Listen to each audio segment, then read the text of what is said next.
আসসালামু আলাইকুম। আমার একটা প্রিয় কালারের কবুতর। এই কালারগুলো আমার কাছে খুব ভালো লাগে। এর পাখার শেপটাও মাশাআল্লাহ অনেক সুন্দর। এই কবুতরগুলো কিন্তু উড়ে ভালো।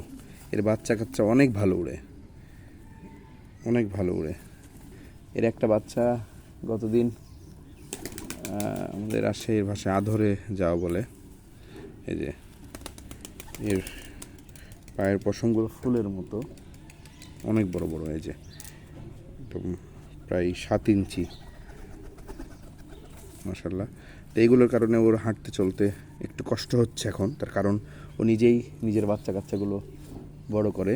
সেজন্য যেহেতু ভালো ফোস্টার, নিজে ডিম দিয়ে নিজের বাচ্চা নিজে তুলে, সেই কারণে ওর কমফোর্টের জন্য আমি তার পায়ের পশমগুলো কেটে দিতে চাচ্ছি, ফেদারগুলো কেটে দিতে চাচ্ছি।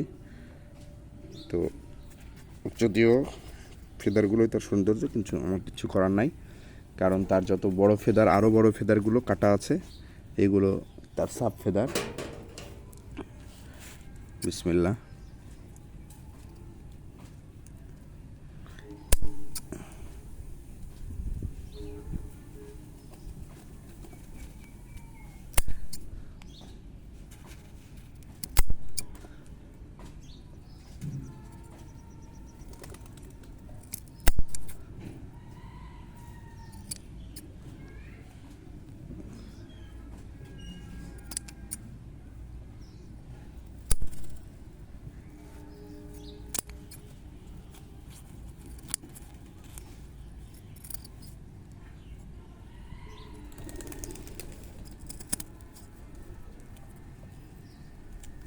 এখনও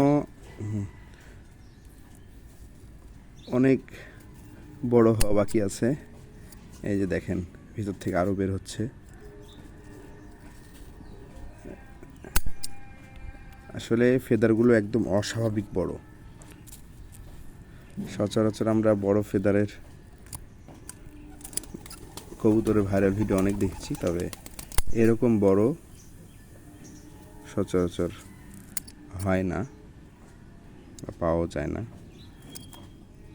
আসলে এর বাচ্চা কাচ্চাও ফেদারগুলো বড় হয়। আর মূল বিষয় হচ্ছে এর যে নটটা একই রকম দেখতে, এর মতোই দেখতে এর নটটা। এর নটটা হচ্ছে হাতবাজি। যেহেতু এর নটটা হাতবাজি, তো হাতবাজি হওয়ার কারণে